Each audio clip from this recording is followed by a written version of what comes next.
நல்ல வேலைக்காக நன்றியோடு துதிக்கிறப்பா. தாமானவரை கிருபைக்காக நன்றி. சிங்காசனத்தில் வீட்டிருக்கிறவரே மகிமைப்படுத்துகிறோம்ப்பா. பேசும் உடைய வார்த்தைக்காக நாங்கள் காத்திருக்கிறோம். ஆமாண்டவரை விளையக்காரனை மறைத்துக் கொள்ளும், கிருபையை நிரப்பும், நன்மையான காரியத்தை செய்யும். இயேசுவின் நாமத்தில் ஜெபம் நல்ல பிதாவே, ஆமென், ஆமென்.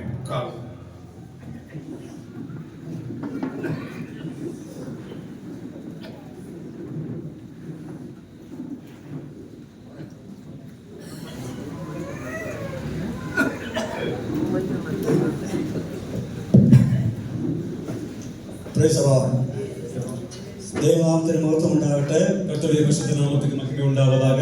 ഇന്ന് മൂന്നാം ദിവസം ഈ സന്ധ്യാസമയം ഇത്രത്തോളം പേർ ഈ ആലയത്തിൽ ഓഡിറ്റോറിയത്തിൽ കൂടി വന്ന് ഓർത്ത് ഞാൻ ദൈവത്തിന് മഹത്വം കൊടുക്കുന്നു. இந்த மூன்றாவது நாளில் இந்த ஆடிட்டோரியத்துக்குள்ளே இத்தனை பேர் கூடி வந்ததற்காக கர்த்தரை ஸ்தோத்திரிக்கிறேன். ഏത് കുറവുകളെയും നികത്തുന്നവനാണ് നമ്മുടെ ദൈവം. ഏത് കുറവ്, എല്ലാ കുറവുകളെയും പോക്കുகிறவர் தான் நம் தேவன்.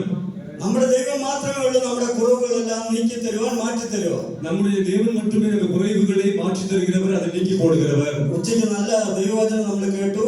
മധ്യാഹ്ന നേരത്തിൽ നല്ല ദൈവത്തിന്റെ വാർത്തകൾ നമ്മൾ കേട്ടோம். നിങ്ങളെല്ലാം ശ്രദ്ധിച്ചെന്ന് ഞാൻ ചിന്തിക്കുന്നു. நீங்கள் எல்லாரும் கவனமாக உற்று கவனித்திருப்பீர்கள் என்று நினைக்கிறேன். ഒരു പ്രവാചകൻ ഒരു താഴ്വരയിലൂടെ നടക്കുകയാണ്. ஒரு தீர்க்கதரிசி ஒரு பள்ளத்தாக்கில் கூட நடந்து போகிறார். എത്ര തനിയെ നടന്നാലും അദ്ദേഹത്തിന് അവിടെ ഒന്നും ചെയ്യാൻ പറ്റത്തില്ല. எவ்வளவு நடந்தாலும் அவரால் ஒன்றும் செய்ய முடியாத சூழ்நிலை. ദേവദാസൻ ഓർപ്പിച്ച ഒരു കാര്യം, അവൻ നടക്കുന്നത് യഹോവയോട് ചേർന്നാണ് നടക്കുന്നത്. அது தேவனுடைய நமக்கு நினைப்பூட்டுற ஒரு காரியம், அவர் நடப்பது தேவனோடு சேர்ந்து. യഹോവയോട് ചേർന്നാണ് നടക്കുന്നതെങ്കിൽ നിന്നെ കൊണ്ട് വൻ കാര്യങ്ങളെ ചെയ്യിക്കുവാൻ ദൈവത്തിന് കഴിയും. நீ கர்த்தரோடு சேர்ந்து நடந்தால் கர்த்தரால் உன்னை கொண்டு பெரிய காரியங்கள் செய்ய முடியும். ഇവിടെ നമുക്ക് നല്ല അവസരങ്ങൾ ലഭിച്ചു, നല്ല സ്റ്റേജ് ഒക്കെ കിട്ടി. இங்க நல்ல வாய்ப்புகள் கிடைச்சது, நல்ல സ്റ്റേജ് എല്ലാം നമുക്ക് கிடைச்சது. എന്നാൽ ഇതിന്റെ പിന്നിൽ പ്രവർത്തിച്ച ഒത്തിരി കഷ്ടപ്പാടുകൾ ഇതിന്റെ പിന്നിലുണ്ട്. ஆனாலும் இதற்கு பின்பாக செயல்பட்ட अनेक கஷ்டங்கள் இருக்கிறது. ശരീരം കൊണ്ടുള്ള കഷ്ടമുണ്ട്, ശരീരപ്രധാനமான കഷ്ടങ്ങൾ இருக்கிறது, കഴിവുകൾ കൊണ്ടുള്ള കഷ്ടം വന്നിട്ടുണ്ട്, സംബന്ധமான കഷ്ടങ്ങൾ இருக்கிறது, സാമ്പത്തികമായിട്ടുള്ള കഷ്ടങ്ങൾ വന്നിട്ടുണ്ട്, பொருளாதார ரீதியான கஷ்டங்கள் இருக்கிறது.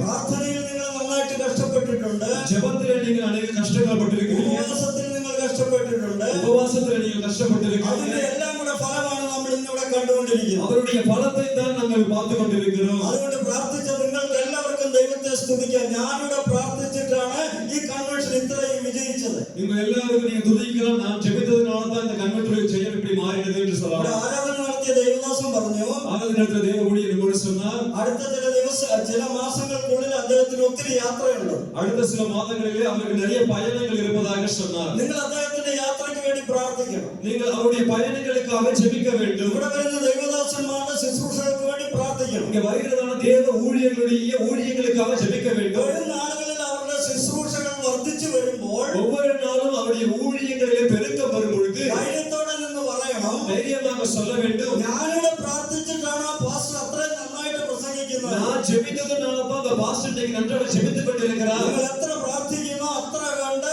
നിങ്ങൾക്ക് തന്നെ അതിൽ അഭിമാനം കൊള്ളുവാൻ കഴിയും. நீங்கள் எவ்வளவு ஜெபிக்கிறீங்களோ அதிலே உங்களை நீங்கள் பெருமை பாராட்டிக் கொள்ள முடியும். നിങ്ങൾ ധൈര്യത്തോടെ പറയണം, ഞാനിവിടെ പ്രാർത്ഥിച്ചിട്ടാണ് ഈ കൺവെൻഷൻ ഇത്രയും ജയമായി നടന്നത്. நீங்கள் சொல்ல வேண்டும், நான் ஜெபித்துதான் இந்த கன்வென்ஷன் இப்படி ஜெயமாக இருக்கிறது. ഇനി അടുത്തത് എനിക്ക് പറയാനുള്ളത്, നിങ്ങൾ പറയണം, ഞാനിവിടെ കൊടുത്തിട്ടാണ് സന്തോഷ് പാസ്റ്റർ ആ കൺവെൻഷൻ അത്രയും നന്നായി നടത്തിയത്. நீங்க சொல்ல வேண்டும், நான் கொடுத்த காரணத்தினால தான் சந்தோஷ் பாஸ்டர் இந்த இடத்துல இந்த கன்வென்ஷன் இப்படி நடத்தி கொண்டிருக்கிறார். കുറച്ച് കഴിയുമ്പോൾ கொஞ்ச நாள் முடியும் பொழுது, കുറച്ച് ടൈം കഴിയുമ്പോൾ கொஞ்ச நேரம் முடியும் பொழுது പാസ്റ്റർ പാട്ട് പാടും.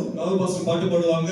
അപ്പൊ ഒരു ബക്കറ്റുമായിട്ട് സഹോദരന്മാർ നിങ്ങളുടെ അടുത്ത് വരും. ஒரு பக்கெட்டோட இங்க இருக்கிற சகோதரர்கள் கடந்து வருவாங்க. അപ്പൊ വരുമ്പോ നിങ്ങൾ അതിന്റെ അകത്ത് നിങ്ങളാൽ കഴിയുന്നതെല്ലാം ഇട്ടുകൊടുക്കണം. உங்களால முடிஞ்சதை அதுல கொடுக்கணும். നിങ്ങളുടെ കയ്യിലിരിക്കുന്ന ബാഗൊന്നും ഇട്ട് കൊടുക്കാനല്ല ഞാൻ പറഞ്ഞത്. உங்க கையில இருக்க பேக்கை கொடுக்கறதுக்காக சொல்லவில்லை. നിങ്ങളുടെ കയ്യിലുള്ള നന്മകളൊക്കെ കൊടുക്കണം. உங்க கையில இருக்கிறதான நன்மைகளை கொடுக்க வேண்டும். കൊടുത്തിട്ട് നാളെ പറയണം, கொடுத்து விட்டு நாளை சொல்ல வேண்டும், ഞാനിവിടെ കൊടുത്തിട്ട് ആ കൺവെൻഷൻ അത്രയും ജയിച്ചെന്ന് പറയണം. நான் கொடுத்ததுனால தான் கன்வென்ஷன் இப்படி ஜெயமாக അത് மாறினது. പറയണമെങ്കിൽ കൊടുത്താലേ പറ്റുള്ളൂ. அப்படி சொல்லணும்னா கொடுத்தாதான் முடியும். അതാണ് ആ ദൈവാലയത്തിൽ വന്നിട്ട് എല്ലാവരും വന്നിട്ട് കാണിക്ക ഇഷ്ടം പോലെ ഇട്ടോണ്ടിരിക്കുക. தேவாலயத்துல எல்லாரும் வந்துட்டு இஷ்டம் போல காணிக்கைகளை போட்டு കുറച്ച് കാണിക്ക കൊടുക്കുന്നുണ്ട്. நிறைய பேர் காணிக்கைகளை கொடுத்து പരീക്ഷന്മാർ വരുന്നത് അസിസ്റ്റന്റുമായിട്ടാണ് വരുന്നത്. കൂട്ടത്തിൽ വരുന്നവരുടെ കൈ കൊടുത്തിട്ട് അതുകൊണ്ട് ഇങ്ങനെ അവിടുത്തെ വലിയ ഉരുളിയിലേക്ക് അല്ലെങ്കിൽ ആ ചട്ടിയിലേക്ക് അങ്ങ് കൊട്ടുക. பரிசேயர்கள் வந்து கூட இருக்கிறவங்களை கூப்பிட்டு கொண்டு வந்து அங்க இருக்கிறதான பெரிய பானைகளிலே கொட்டுகிறார்கள். യേശു ഇതെല്ലാം നോക്കിയിരിക്കുക. இயேசு இதெல்லாம் பார்க்கிறாரு. ഒരു സഹോദരി വന്ന് രണ്ട് കാശ്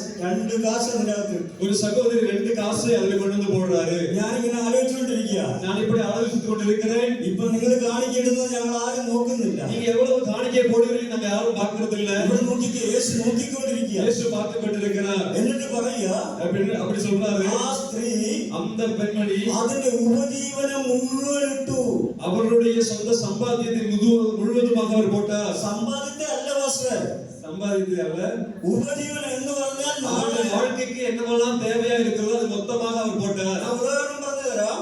உதாரணத்தை சொல்லுகிறேன். വേല കഴിഞ്ഞ് വരികയാണ്. வேலை முடிச்சு அவர் வர்றாரு. ആകെ 2 രൂപയുള്ളൂ. 2 ரூபாய் தான் இருக்கு. ഈ 2 രൂപയിൽ വേണം അരി മേടിക്കാൻ. 2 ரூபாய்க்கு அரிசி வாங்கணும். ഇതിന് വേണം ഉപ്പ് മേടിക്കാൻ. அதுல இருந்து உப்பு வாங்கணும். ഇതിന് വേണം എന്തെങ്കിലും കൂട്ടാൻ വെക്കാൻ മേടിക്കാൻ. அதுல இருந்து ஏதாவது குழம்பு வைக்கிறதுக்கு வாங்கணும். അപ്പൊ യേശു പറയുകയാണ്, இயேசு சொல்லுகிறார், ഇവരുടെ ഉപജീവനം മുഴുവൻ ഇട്ടു. அவருடைய அன்றாட தேவைக்கு எல்லாம் എന്താ தேவையானது അറിയാമോ? அது எப்படி சொல்லு- ഇവർക്ക് ഇനി ജീവിക്കാൻ ഒരു മാർഗവുമില്ല. ഇവരുടെ കയ്യിൽ ആകെ ഇതേ ഉള്ളൂ. അത് മുഴുവൻ ആലയത്തിൽ ഇട്ടു പോയി. அவர் கையில ஒன்றும் இல்லை. அவர் இருப்பது எல்லாவற்றையும் ஆலயத்தில் போட்டு விட்டு போனார். ഞാൻ CPT ഞങ്ങളുടെ ക്ലാസ്സുകളിൽ പഠിപ്പിക്കാറുണ്ട്. நான் சிபிடி கிளாஸ்ல படித்து கொண்டிருக்கிறேன். കൊടുക്കുകയാണെങ്കിൽ നന്നായിട്ട് കൊടുക്കണം. கொடுக்கிறாங்க நன்றாக கொடுக்கணும். നന്നായിട്ട് കൊടുക്കണം. நன்றாக கொடுக்க வேண்டும். കാരണം എന്താണെന്നറിയാമോ? காரணம் என்ன தெரியுமா? നാളേക്ക് വേണ്ടി നിനക്ക് വേണ്ടി കരുതുന്ന ദൈവമുണ്ട്. நாளைக்கு உங்களுக்காக சகலத்தையும் ஆயத்தப்படுத்துகிற தேவன் இருக்கிறார். ഞാൻ നിങ്ങൾ വന്നിട്ട് വണ്ടിക്കൂലിയൊന്നും ഇവിടെ ഇട്ടേച്ച് പോകണമെന്നല്ല പറയുന്നത്. வண்டி கொண்டு வந்த வண்டி கூலியெல்லாம் இங்க கொடுத்துட்டு എന്നോട് போகணும். ദൈവാത്മാവ് പറയാൻ പറഞ്ഞതാ പറയുന്നത്. தேவனுடைய ஆவியானவர் சொல்ல എന്താ சொல்லுங்க. കാരണമെന്നറിയാമോ? என்ன காரணம் தெரியுமா?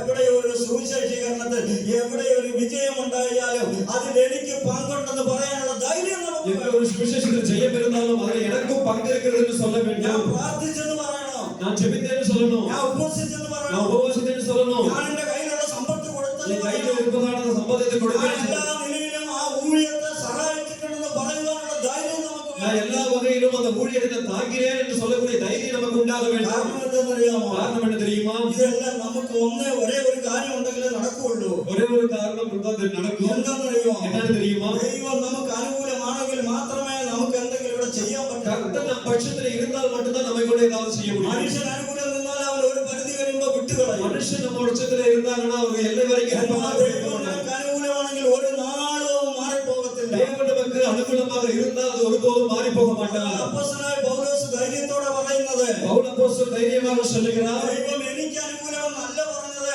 ദൈവം നമുക്ക് അനുകൂലമെങ്കിൽ നമുക്ക് പ്രതികൂലമാരെ. கர்த்தர் நமக்கு பட்சத்திலே இருந்தால் நமக்கு எதிராக நிற்பவன் யார் என்று அவர் சொல்லுகிறார். റോമർക്ക് ലേഖനം എഴുതി 8-ാം അധ്യായം 31-ാം വചനത്തിൽ അങ്ങനെ പറഞ്ഞു, ദൈവം നമുക്ക് അനുകൂലമെങ്കിൽ. ரோமர் 8-ാം அதிகாரத்திலே அவர் வாசிக்கிறோம், தேவன் நம் பட்சத்திலே இருந்தால். എനിക്ക് അനുകൂലമെന്നല്ല പറഞ്ഞത്, எனக்கு என்று சொல்லவில்லை, நமக்கு என்று ആരെ കൂടെ പെടുത്തിയെന്നറിയാമോ? யாரை உட்படுத்தினார்? സഭയിലുള്ള എല്ലാ വിശ്വാസികളെയും പെടുത്തിയിട്ട് പറഞ്ഞു, ரோம சபை விசுவாசிகள் அனைவரையும் உட்படுத்தி சொல்லுகிறார், ദൈവം നമുക്ക് അനുകൂലമാണെങ്കിൽ கர்த்தர் நம் பட்சத்திலே இருந்தால் ആരും നമുക്ക് പ്രതികൂലമല്ല. யாரும் நமக்கு எதிராக நிற்பதில்லை. ദൈവം നമുക്ക് അനുകൂലമാണെങ്കിൽ கர்த்தர் நம் பட்சத்திலே இருந்தால் ഒന്നും നമുക്ക് പ്രതികൂലമല്ല. ஒன்றும் நமக்கு எதிர்ப்பாக മാറാது. അപ്പോസ്തലൻ പ്രാർത്ഥിച്ചപ്പോൾ പറഞ്ഞു, போர்சம் பாஸ் ஜெபிக்கும் பொழுது சொன்னார், കാലാവസ്ഥ ഞങ്ങൾക്ക് അനുകൂലമല്ല, காலநிலைகள் நமக்கு சாதகமாக പക്ഷേ இல்லை, ദൈവം ഞങ്ങൾക്ക് അനുകൂലമാണ്. கர்த்தர் நமக்கு அனுகூலமாக Praise the இருக்கிறார். Lord.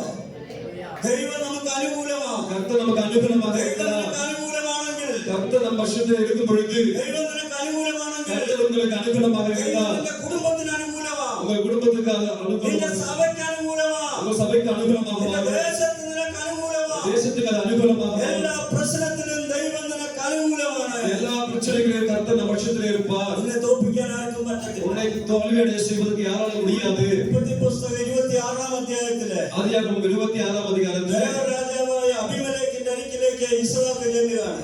அபிமெலேக்கு நேராக இஸ்ரா போகிறார். ഇസ്ഹാക്ക് ചെല്ലുമ്പോൾ, இஸ்ராக்கு போகும் பொழுது എനിക്ക് എന്തെങ്കിലുമൊക്കെ കൃഷി ചെയ്യാൻ അറിയാം, എനിക്ക് എന്തെങ്കിലുമൊക്കെ കൃഷി ചെയ്യണം. எனக்கு ஏதாவது விவசாயம் செய்ய வேண்டும். അവിടെ ഉണ്ടായിരുന്ന രാജാവ് എന്താ ചെയ്തെന്നറിയോ? ராஜா என்ன செய்தார் தெரியுமா? അവിടെ ഉണ്ടായിരുന്നതിൽ ഏറ്റവും തരിശായ ഭൂമി ഇസ്ഹാക്കിന് കൊടുത്തു. எவ்வளவு தரிசான பூமியை அவருக்கு கொடுத்தார். എന്നിട്ട് പറഞ്ഞു, எப்படி சொன்னார்? നീ കൃഷി ചെയ്തോ, நீ விவசாயம் பண்ணிக்கோ. എന്റെ മനസ്സിലിരിക്കുന്നത് എന്താണെന്നറിയാമോ? என்னுடைய மனசுல இருப்பது என்ன தெரியுமா? എത്ര കഷ്ടപ്പെട്ടിട്ടോ எவ்வளவு கஷ்டம், എന്റെ മക്കൾക്ക് ഇവിടെ ഒന്നും കിട്ടിയിട്ടില്ല. என்னுடைய பிள்ளைகளுக்கு ஒன்று എത്ര கிடைக்கல. കഷ്ടപ്പെട്ടിട്ടോ எவ்வளவு கஷ்டப்பட்டோம், ഇവിടെ ഒറ്റ വിശ്വാസി പോലും ஒரு വന്നിട്ടില്ല. விசுவாசி கூட வரவில்லை. ഇവിടെ എത്ര കഷ്ടപ്പെട്ടിട്ടോ எவ்வளவு கஷ்டப்பட்டோம், ഇവിടെ ഒരു ജയം കണ്ടിട്ടില്ല. ஒரு ஜெயத்தை பார்க்கவில்லை. അതുകൊണ്ട് രാജാവ് പറഞ്ഞു, அதனால் ராஜா சொல்லுகிறார், നീയും നിന്റെ പരിവാരങ്ങളും കൂടെ പോയി വിതച്ചോടാ. நீனும் உங்களுடைய படைமாரங்களும் போயிட்டு விவசாயம் செய்யுங்க. വിതച്ചോടാൻ പറഞ്ഞ് ഇസ്ഹാക്ക് വിതച്ചു.